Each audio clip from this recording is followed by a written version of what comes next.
Vamos ver aqui o que o André Rizek falou sobre a estreia do Tite. Com certeza o André Rizek deve estar chateado, né, cara? Ele é o maior secador aí do Flamengo. Vamos agora falar da esperança e do desespero. A esperança do Flamengo, por dias melhores, com a chegada do Tite, e o desespero do Cruzeiro, que está vendo o time, rodada após rodada, se complicar ainda mais na briga contra o rebaixamento. Aqui ilustrada pelo estreante e o Zé Ricardo, cabisbaixo. Vamos aos melhores momentos. Vocês conseguiram ver algo já do novo treinador do Flamengo, tirando a brincadeira do Edson Mauro, do Flamengo estar dessampaolizado? Você acha que é uma brincadeira, mas é uma brincadeira que parece realmente que o clima está totalmente diferente, né?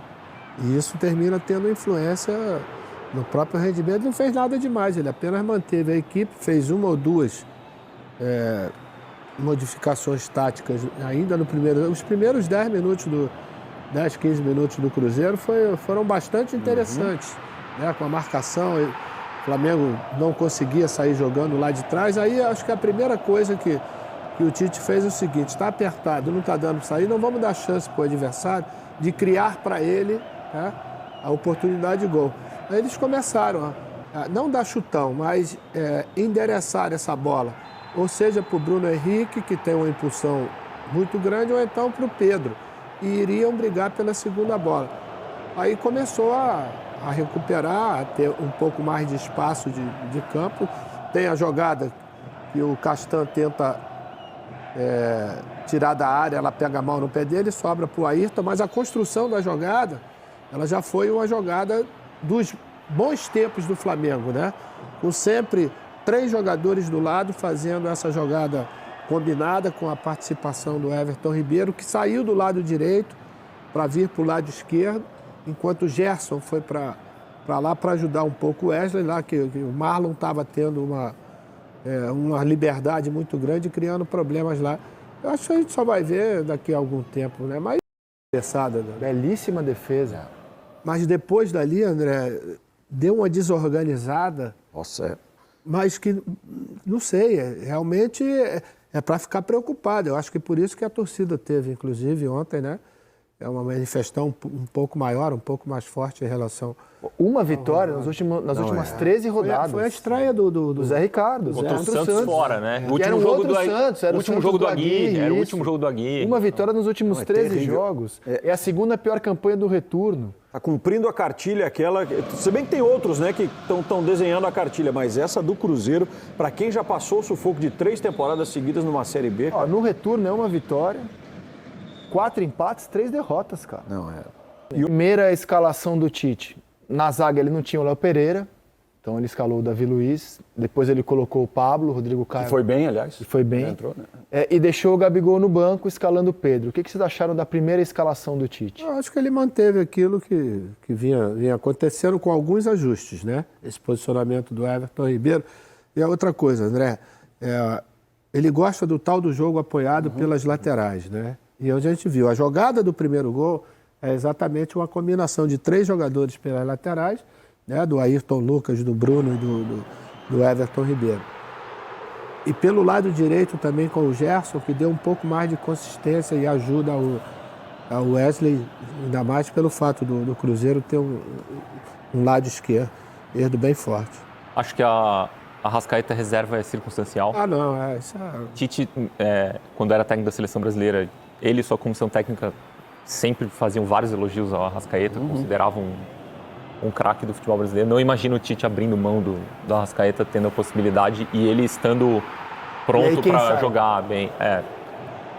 O que eu achei mais interessante foi Pulgar e Thiago Maia titular, assim, os 2 titulares como volantes, assim, bem Pulgar principalmente. Uma ideia bem de assim, jogou muita bola. Vamos proteger aqui a área, o time marcando uns metros mais atrás. Eu achei o Flamengo bem mais conservador, assim, do que... Eu acho que era disso que o Flamengo mais precisava, desculpa. Não, que isso. Eu acho que era disso que o Flamengo mais precisava, um pouco de normalidade, assim. Eu acredito também... É verdade, né? O São Paulo, uma coisa que ele não tinha era normalidade. Martim, que ele possa usar o Pulgar com o Gerson, se o Arrascaeta estiver fisicamente em forma, para dar um pouco segurar mais... um pouco mais o Gerson. Você é rir, né? Pô, luva de pau.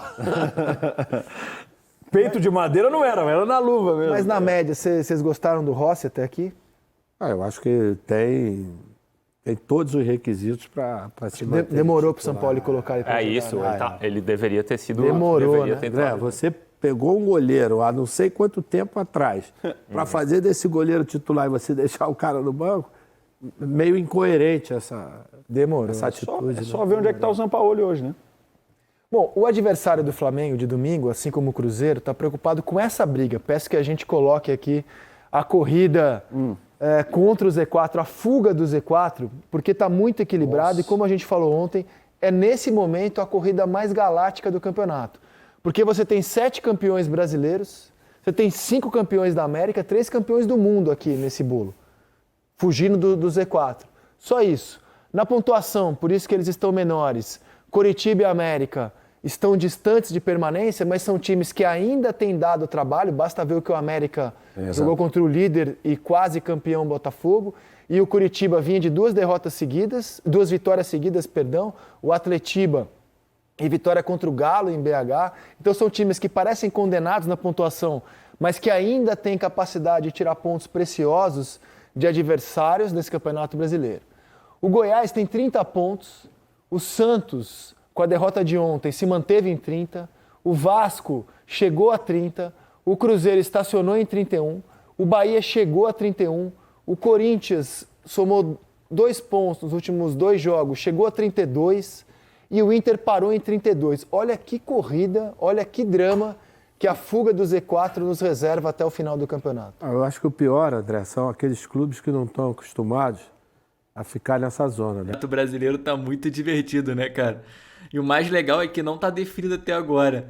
Nas últimas temporadas, chegava nessa altura do campeonato, mais ou menos todo mundo já sabia quem ia ganhar, né?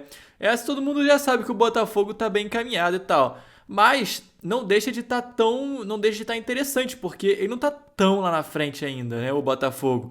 Então, assim, imagina se o Botafogo tropeça na próxima e o Flamengo, sei lá, ganha o próximo jogo contra o Vasco. E aí gruda lá na segunda posição. Mano, ia ficar interessante esse campeonato brasileiro, tá? Ninguém sabe quem vai se classificar para Libertadores, também é uma outra questão que tá muito interessante de ver. Exato, se o Botafogo perder 2 joguinhos aí, cara. Eu não sei, cara. Eu não confio nesse time do Botafogo também tão bem assim, não. O Bragantino também tá lá, né? Querendo o título. Enfim, cara, uma loucura aqui esse campeonato, mano. Tá muito divertido.